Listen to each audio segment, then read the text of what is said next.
understand we have possible our next governor. Yes, I think we do. Joining us now is the great Congresswoman Elise Stefanik. Congresswoman, it's so great to have you back here on Cats and Cosby. Great to be on your show. There is so much going on across the state, in New York City, and across the country and around the world. By the way, you are a fighter, and I got to play this clip, John. This is this great exchange. We loved you when you were exchanging in Washington. Yeah, this is the sanctuary cities, and it was like Harvard times 2 when you went after Harvard. You were so great, Congresswoman. Here it is. We just want to play it to remind everybody because it was masterful.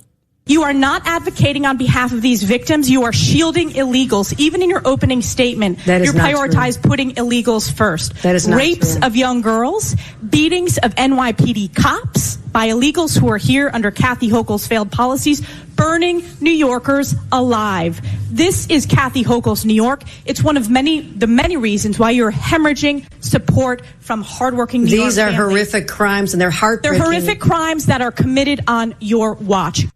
Congresswoman, you must be running for governor.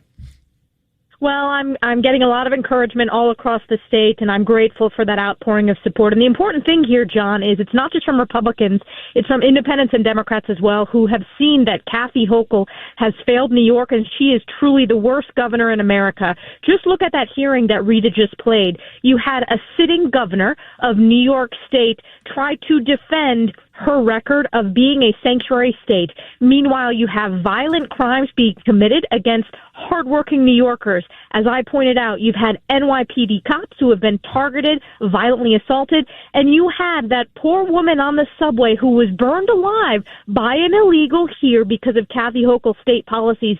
And what was her response? She didn't even know the name of that illegal criminal. She didn't even feign any type of empathy for these New Yorkers who have suffered at her hands. And just today, breaking news today, there was an illegal who had a knife who chased the sitting U.S. attorney for the Northern District down the streets of Albany. That is Kathy Hochul's New York.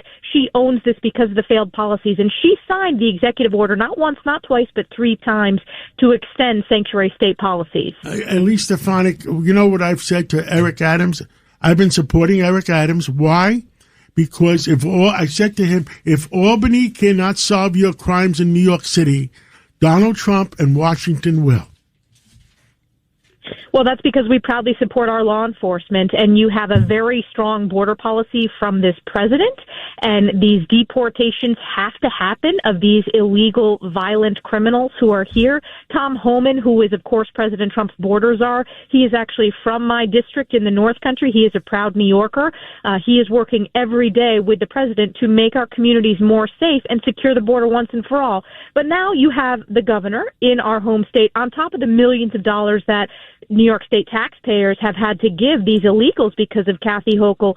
She went out there and announced $50 million of New York taxpayer funds that are going to be used as legal funds for illegals. Think about that. Legal New York citizens are now having to pay the lawyer fees for illegal migrants here.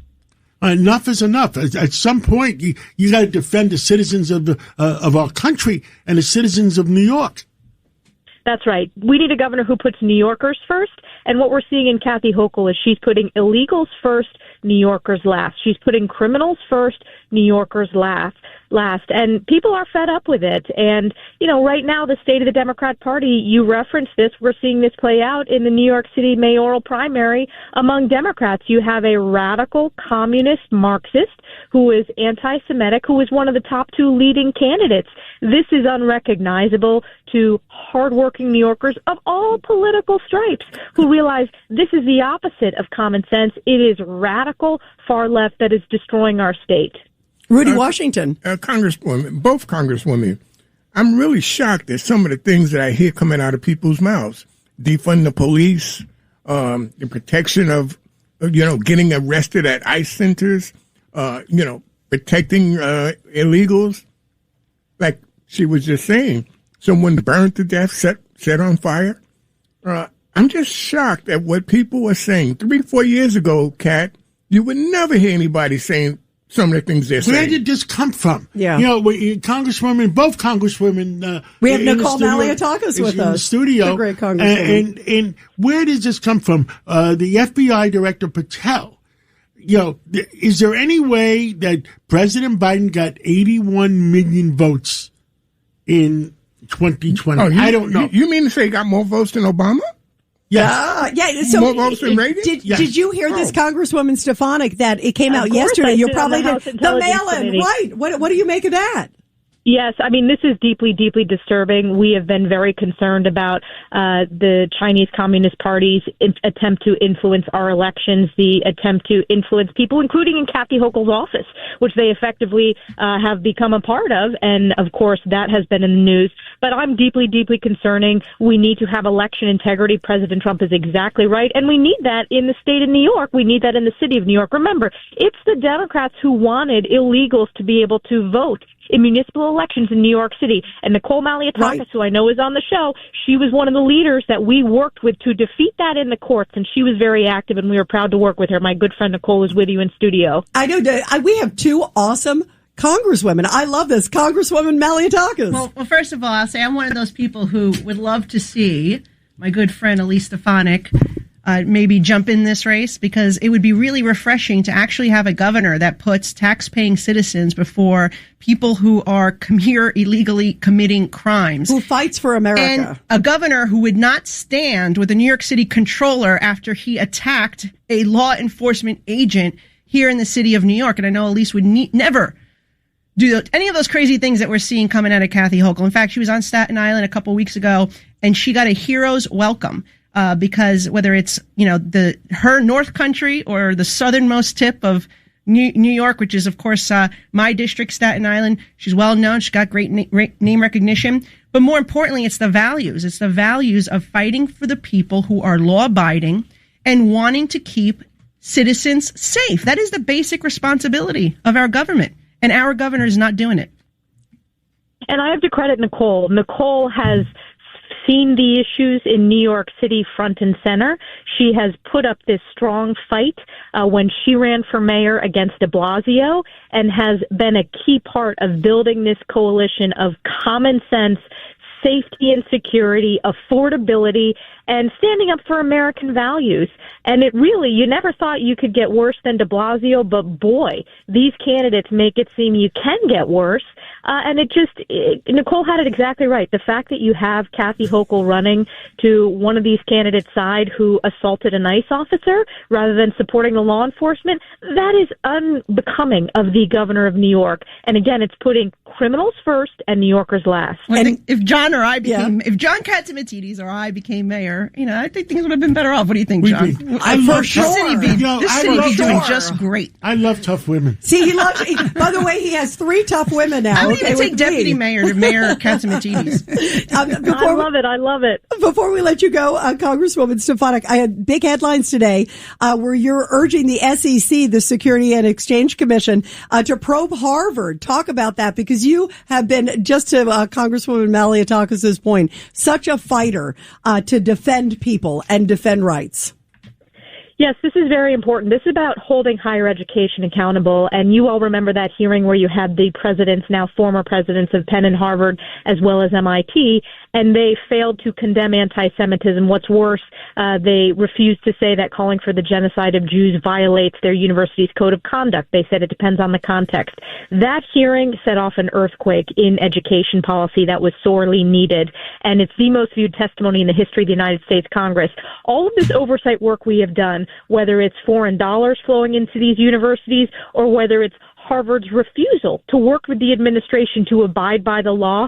And this is important for us to know this information, that if they did not disclose this information as required to the SEC, that's a serious, serious legal problem for Harvard. So I am demanding an investigation, and this is part of our oversight to make sure that these schools who receive billions of dollars of U.S. taxpayer funds are not abusing them, which we know they are. At least what I was going to recommend to President Trump, and I haven't talked to him yet this week, is that if the Chinese government, if all those governments are foreign students, they're paying $60,000, $70,000 tuition, maybe there should be a surcharge of 50%, $35,000 going into to the FBI to start a new subsection of watching college students. Because according to George Venizelos, my chief of staff, who was at the FBI 28 years, they only have 1,000 FBI agents watching 400,000 students. So how do you effectively surveil that? You can't. It's a huge national security problem. You make a surcharge on the tuition. No, I'm saying with 1,000 you can't do the job. You can't do the job. No. First of all, these universities are American universities, and our priority needs to be educating the next generation of American leaders. And it has come to the forefront that the CCP is utilizing our most elite universities to train their next generation of communist leaders. We should not have let it have gotten this far. We need to make sure that we are addressing this national security threat. That's why the president's decisions regarding these foreign visas for students is incredibly important. So I would go a step further to ensure that these are American universities that have predated the founding of our country. They need to get back to America First values and academic integrity, most important, and academic excellence. We want to be teaching skills in academia for our kids to succeed after they graduate, not brainwashing, which is what is happening, unfortunately, at these institutions. And I myself graduated. I was the first member of my family to have that opportunity. It was just a huge honor for my family to be able to have me attend college, and Harvard is not what it was when I was there. It is unrecognizable to me. Before we let you go, Elise, too, you brought up border and open borders, too. One thing I thought of, and I have to bring it up because everyone is so on edge with what's happening with Israel and Iran, is I worry what kind of a sleeper cell or who's crossed the border, what kind of people on the terrorist watch list. I know it's something that Congresswoman Nicole Malliotakis, you're interested. It's so we're so worried. 2 million gotaways under Joe Biden that we have no idea. How concerned are you and how worried are you, not just for New York, but for the country right now? I'm deeply concerned about the impacts of Joe Biden's open border policies, and we know because of President Trump's executive action that Joe Biden could have closed the border and taken these actions. He chose not to. That was a policy decision they made to have wide open borders, and that was a decision Kathy Hochul has supported. So in addition to the illegals committing crimes against law-abiding New Yorkers, I am deeply concerned, and I represent a border district. Don't forget, many of the illegals, including those on the terrorist watch list, have crossed our northern border in the Swanton sector, which is right along my district between New York and Canada. So I am very concerned about that national security threat that we have internally. And we see that in terms of our briefings that I get on the House Intelligence Committee. Absolutely. Well, we are so glad to have you here. Future governor of New York there, Elise Stefanik. It's wonderful to have you here, and we wish you so much luck. You got to come back on again soon. You are a fighter, and that's why we love you. Keep fighting. Keep fighting for what's right. I will. You got it. I'll be back on the show. Thank you. Thank you. Thank you. And